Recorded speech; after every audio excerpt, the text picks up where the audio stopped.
अभी अभी आपके सामने आशिया पर भी बहुत ही खूबसूरत अंदाज में नज़्म पेश कर रही थी। मैं ये कहूँ कि जहाँ से चलो धुआं बिछा दो, जहाँ भी पहुँचो धमाल कर दो। जहाँ से चलो धुआं बिछा दो, जहाँ भी पहुँचो धमाल कर दो। वकील भी तुम, गवाह भी तुम, सबूत भी तुम, दलील भी तुम। वकील भी तुम, गवाह भी तुम, सबूत भी तुम, दलील भी तुम। जिसे चाहो हलाल कह दो, जिसे चाहो हलाल कह दो।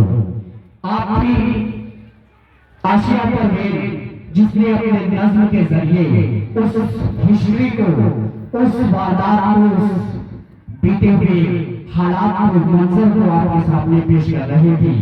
जिस सिचुएशन को जानना, जिस हालात को जानना, उस वक्त को अपने ज़हनों में तस्वीर के शक्ल में बसाकर रखना हम सब की जरूरी है।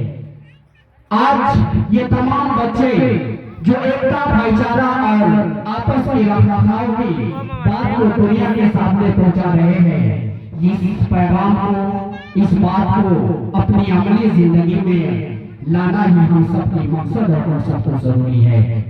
वरना मुझे ये कहना पड़ेगा कि हम ही को कातिल कहेगी दुनिया, हमारा ही कत्लेआम होगा। हम ही को कातिल कहेगी दुनिया, हमारा ही कत्लेआम होगा। हम ही कुएं खोदते फिरेंगे, हम ही पे पानी हराम होगा। इस मुल्क को आजाद कराने में हमारे बुजुर्गों ने कितनी खून की, जान की नजराने पेश किए हैं। इस चीज को बताते बताते इस मुल्क में बहुत सारे लोग यहाँ से दूसरी दुनिया में चले गए। आइए मैं आपको ये बात कहता चलूं कि भाईचारा, एकता, मोहब्बत की रखरखाव की उस जंजीर को पकड़कर हम अपने मकसदों की तरफ इस मुल्क को गुलदस्ते की तरह सजाने की जरूरत है। मैं ये कहता हूँ कि हवेली झोपड़ी सबका मुकद्दर टूट जाएगा, हवेली झोपड़ी सबका मुकद्दर टूट जाएगा। अगर ये साथ हिंदू मुस्लिम का छूट जाएगा, दुआ करे कि हमें प्यार के रिश्ते रहे कायम। ये रिश्ते टूट जाएंगे तो भारत टूट जाएगा। आपस के रखरखाव, भाईचारा, एकता की उस बंधन को बांधकर, उस बंधन, उस बॉन्ड को रखकर अपनी मंजिलों की तरफ चलना पड़ेगा। वरना हवेली झोपड़ी, वरना मुझे ये कहना पड़ेगा कि चिरागों के सफर में दबदबा हो आंधियों का, तो अंजाम जुल्म के सिवा कुछ भी नहीं है। चिरागों के सफर में दबदबा हो आंधियों का, तो अंजाम जुल्म के सिवा कुछ भी नहीं है।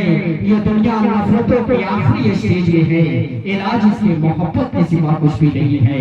आइए आज के इस प्रोग्राम से पूरी दुनिया को ये पैगाम दिया जा रहा है कि हमारे मुल्क में, इस मुल्क के अंदर अगर भाईचारा, एकता के जंजीर को, एकता के पैगाम दुनिया तक पहुंचाते रहेंगे तो शायद हमारी भलाई है, हमारी कामयाबी है। आइए अब इस प्रोग्राम को आगे बढ़ाते हैं और आवाज देते हैं सिद्दीक़ा के, को तशरीफ लाए और अपनी स्पीच पेश करें।